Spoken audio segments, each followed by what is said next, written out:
Etong si Risa Ontiveros, puro kademonyohan din ang naiisip nito eh, no? Kalahin niya yung Soji Bill. Syoke, ha? Syoke Bill. Ngayon naman, ito raw, ha? Ano raw ito? Historical daw.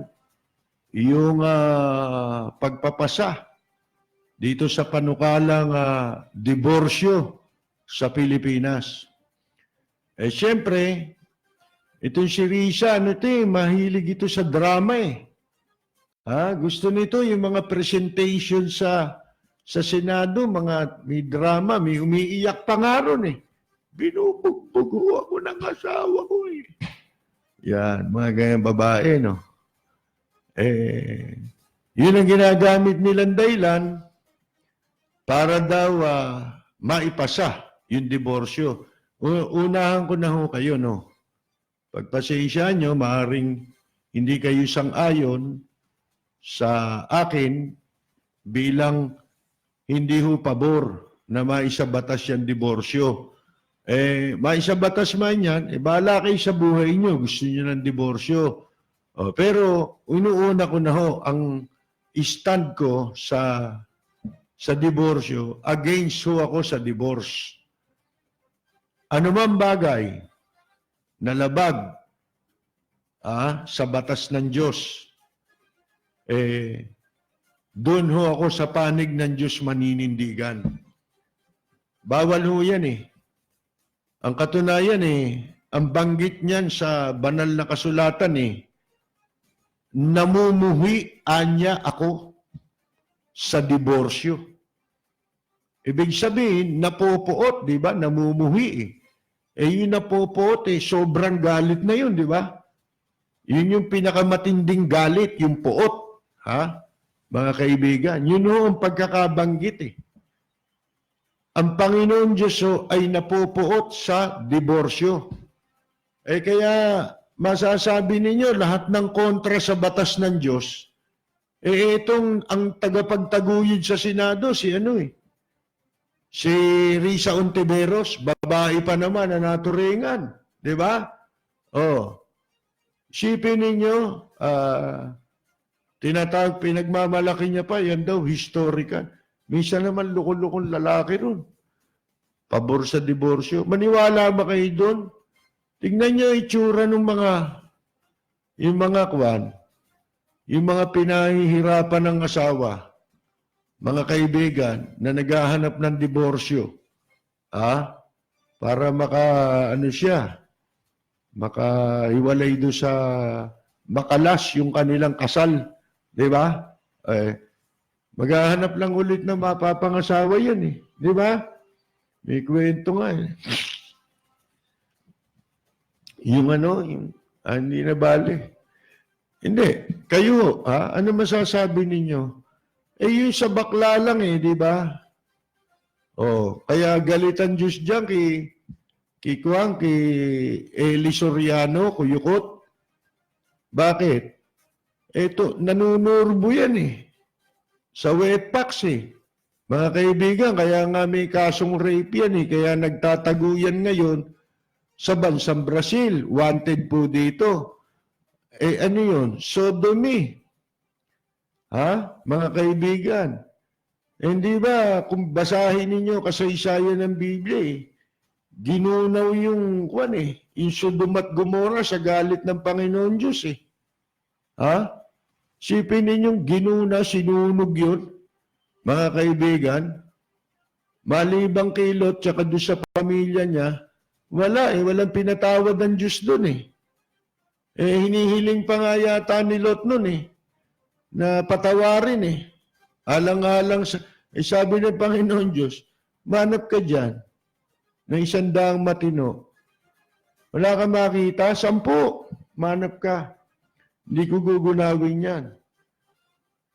Sa isa na lang yata Wala pa rin makita si Lot Katunayan, nag-utos ang Diyos ng anghel pinapunta ron para kunin ito si Lot tsaka yung kanyang pamilya. Ilalabas niya. Mga kaibigan, dahil to si Lot, Ayaw umalis yung kanyang pamilya. Pinapunta ron anghel. Magandang lalaki yung anghel na isinuguron, mga kaibigan. Ha?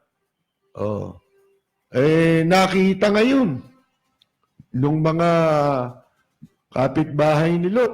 Ha? Baka lain ninyo gustong gahasain yung lalaki. Nasugo ng Diyos doon. Isipin ninyo yun. Sabi ni Lot, hindi, wag yan, anya. Ito na lang mga anak kong babae. Ayaw sa babae. Ang gusto ay lalaki. Yan. Sa sobrang galit, ginunaw. Kaya po, yung Soji Bill na yun, katarantaduhan yun eh. Dinadaan sa drama to si Raulo, yung vice ganda, di ba? Kung ano pinagsasabi, mga kaibigan. Pag wala na raw bang mattress, yung babae, tinanggalan ng mattress, hindi na raw babae. Humahanap pa ng simpatye. Gusto niya, pagalitin yung mga babae laban sa mga kumukontra dun sa Soji Bill. Gago ka pala eh. Ba't pag tinanggalan ng mattress, ibig mo sabihin hindi na babae yun. Itinuturing na hindi babae. Paano mo naisip yun? Di ba? Paano mo naisip yun na hindi na itinuturing na babae dahil tinanggalan ng mattress? Mga kaibigan, sira ulo na ang mga publiko habang may mga nakikita ng publiko na may mga ganyan ng pag-iisip sa Senado. Alam nyo, sa batas ng Diyos, kung kayo Kristiyano, kaya ano man ang relihiyong kinabibilangan ninyo, basta't ang pinakabase ng inyong pananampalataya Kristyanismo, isa lang ang paniwala dyan, mga kaibigan. Sa Biblia lang lahat kumukuha ng susunding aral yan, ng batas, mga kaibigan. Hindi ba? Ipinagbabawal yan diborsyo. May utos naman dyan sa mga mag-asawang hindi magkasundo. Pwede kayong maghiwalay. Pero, hindi kayo pwedeng magpakasal sa iba habang ang isa sa mag-asawa ay nabubuhay. Yun ang batas dyan sa Biblia gusto lang nilang bigyang katwiran yung siguro gusto nilang mag-asawa ulit. Maging legal yung pag-aasawa nila sa iba.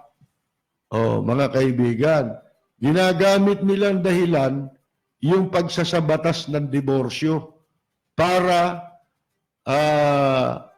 maging malaya sila na magawa yung gusto nila na isa pang paglapastangan sa batas ng Panginoon Diyos yan.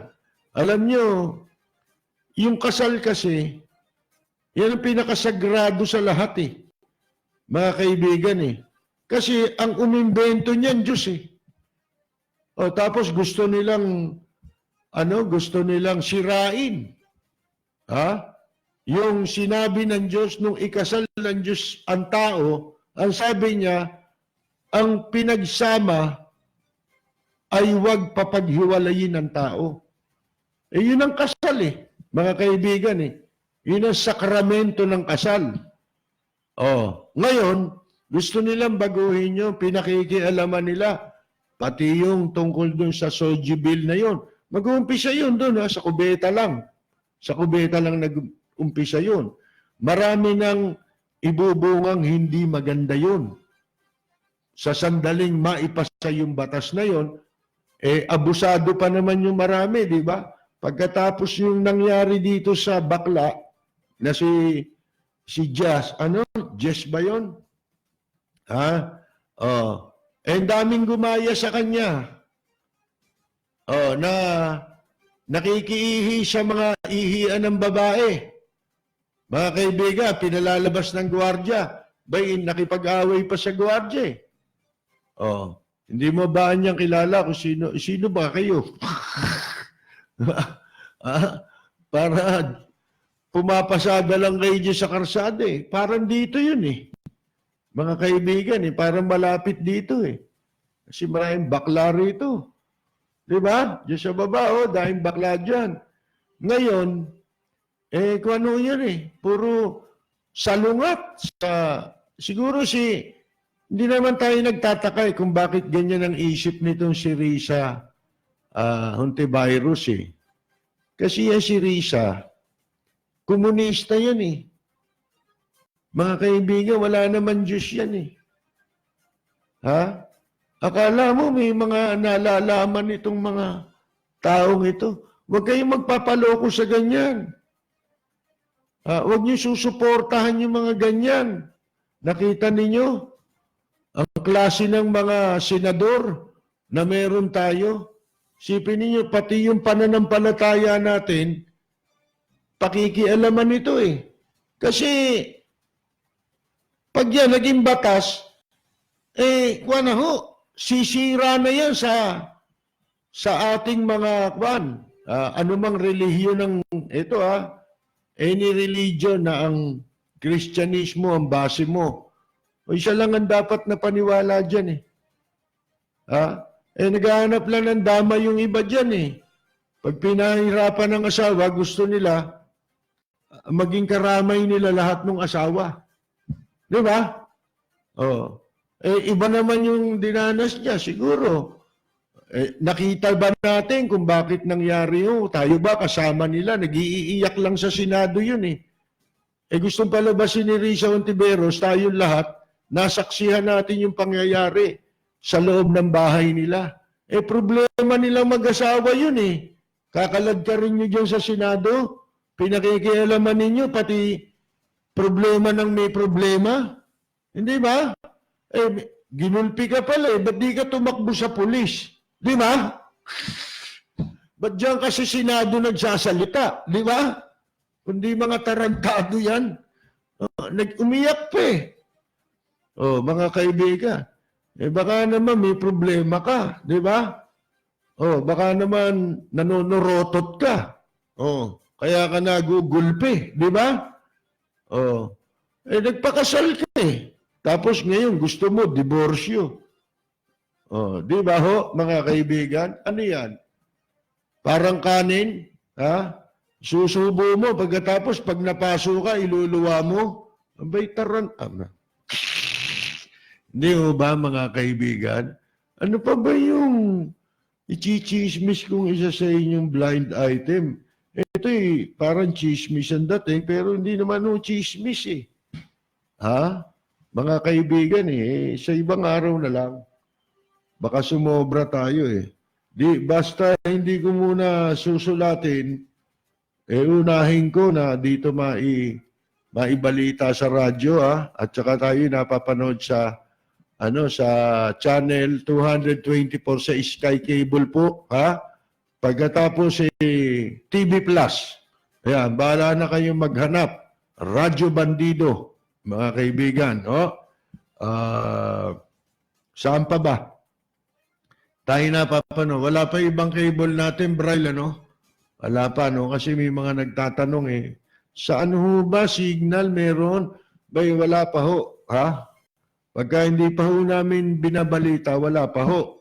Kaya doon tayo, Sky Cable, Channel 224. Kayo, ano masasabi ninyo doon sa kwan? Sa, diborsyo? Para ika nga po malaman natin ang reaksyon nyo. Ako walang wala nakikitang dahilan Hindi kayo magkasundo, maghiwalay na kayo. Kaya ho hindi kinakalag yung kasal na yon habang kayo'y nabubuhay. Binibigyan pa ng pagkakataon, laging bukas ang pagkakataon na magkasundo yung mag-asawa. At saka yun ang sinasabi ko kahit sa mga anak ko, mag-asawa, pag kayo nagka-problema, siyempre, babangon ng problema sa mag-asawa. Imposible namang hindi. Lahat nagkakaproblema yan. Kaya lang ang sinasabi ko, basta't may problema, halimbawa, lalapit kayo sa ibang tao para magpayo sa inyo. Di ba? Kapag ka ang tao, kinausap ka, nakausap mo yung tao, sinasabi, dinidiin yung isa't isa sa inyo. Halimbawa, ikaw yung babae, ikaw yung humingi ng payo. Pagka yung asawa mo, dinidiin itong hinihingan mo ng payo, huwag ka maniwala ron. Mahanap ka ng ibang magpapayo sa'yo. Ha? Ganon din yung lalaki. Ha? Kapag ka yung nilapitan naman ninyo at hinihingan nyo ng payo, ang ipinapayo sa inyo kung yung pagkakasundo ninyo, yun ang tunay na nagpapayo.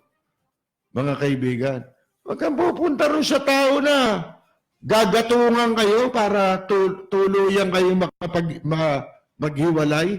Loko-loko ito si Risa Hontiveros Mga kaibigan, promotor ng mga kuwan ito Kaya si Satanas, hindi na nagpupunta sa Pilipinas. Dahil yung ilan sa mga trabaho niya, ginagawa na ni Risa Hontiveros.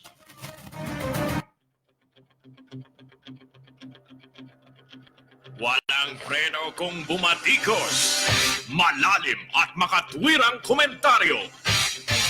Mag-ingat ang mga politikong gumagawa ng kalokohan at baka kayo ay tamaan ng Rapid Fire! Hindi po din po ako sang-ayon sa diborsyo kasi naniniwala ako na ang lahat ay nadadaan sa mahinaon na pag-uusap dahil lang galit ang pumapatay sa liwanag ng ating pag-iisip. Hindi, siyempre, hindi namang basta-bastang magkakasundo kung mayroong malalim na kuwan. Alam niyo yung pagkakaalit, meron ding nasa Biblia rin yan kahit na hindi sa asawa mo. Basta may kagalit ka, di kasama na yun, di ba? Pag meron kang nakagalit, huwag mong patatagalin. Ang inuutusan pa nga doon kung sino yung walang kasalanan, siya pang lumapit Di ba? Bakit? Bakit sinasabing huwag patatagalin? Kasi habang tumatagal, pag meron kang kaalitan, tumitigas yung puso mo, hindi mo napapansin. Ganun yun Lalong lumalaki yung galit mo at nagiging matigas, di ba? Ang sa akin naman, yung mga taong ayaw ng divorce, okay lang. Wala naman tayong magagawa kung ipapasa nila yan. Kaya lang, hindi tayo makukumbinsi ron. Si Greg Belus Jr. Pero kung ipapakita natin hindi tayo kumbinsido, mas marami, siguro wala nang dahilan para ipagpatuloy nilang isang kagaguhan na pinag-aaksayahan ng pera at panahon sa Senado kaysa mas mga importanteng issue. Di ba? Ganun lang yun Kaya natin pinalalakas ang boses natin para hindi na masayang ang panahon, ang pera ng taong bayan. Sa walang kakwenta-kwentang iniisip at pinagmamalaki pa nitong si Risa Hontiveros, mga kaibigan. Si Risa Hontiveros, ilagay mo sa gobyerno yan, yung ganyan, mamamalagi sa senador, congressman yan, habang panahon, habang nakakalakad yan, mga kaibigan, at wala siya sa partido ng ruling administration, sigurado kalaban lagi ng administrasyon yan. Hindi susuporta yan kailanman sa isang administrasyon na hindi niya kapanalig sa partido. Puro sira lang gagawin niya. Tinan mo mga naiisip niyan, mga makasisira, pati sa pagkatao. Di ba? Magkakaroon ng maling moralidad ang tao dahil sa kanila. Alam niyo si Risa, hindi niya may paliwanag hanggang ngayon. Tahimik siya ron sa issue ng droga ni Kenneth Dong. Eh paano? Nahuli siya ron di ba? Idineklara niya sa kanyang statement of expenses, yung sa COMELEC, yung SOSE, statement of contributions and expenditures, na pagkatapos ng eleksyon, obligadong yung mga komandidato mag-submit nun. Dideklara nila magkano ang ginasta nila at kanino nang galing. Di ba si Kenneth Dong, kahit nung unang takbo niyang senador na natalo siya, nagbigay din si Kenneth Dong. Oh, batahimik kayo ron. Di ba? Oh, ano to? Basa ko, gusto palabasin ni Vice Bading, como wala matres, hindi na babae. Hindi, pinalalabas niya, masama yung si Tito Soto.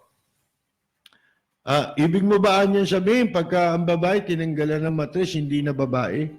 Tinan mo, gumagawa siya ng logic na, para gumawa ng galit sa mga kababaihan labang kay Soto. Humahakot ng magagalit kay Soto doon sa issue na yun. Eh, sabi ko nga sa inyo, lahat naman niya, mababanatan natin yan kung sa issue. Pero kung babanatan mo lang sila dahil galit ka sa kanila, hindi ho pwede rito yun Sa programa natin, di ba minsan may mga gagong ganun? Galit ka ba niya kay gano'n? Gago. Anong galit? Si Abigail. Sana ang mag-asawang hindi magkasundo ay mag-usap, hindi para maghiwalay, kundi para maayos. Yun nga gano'n. Siyempre, kailangan may pagkakataon, may mamamagitan sa mga mag-asawa.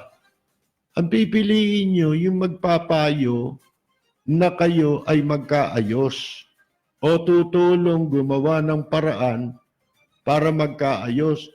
Hindi yung pag sinabi, tarantado talaga yung mga lalaki na yan, mga ganyan. Tinan mo, ipinaris na rin sa iba. Akala mo sila magkakatabing natulog Mga kaibigan Di ba? Mga ganun Naku, taga mga walang yaya. Naku, hiwalayan mo na yan. Di ba? Mga ganyan yung mga babae. Okay, nasisira.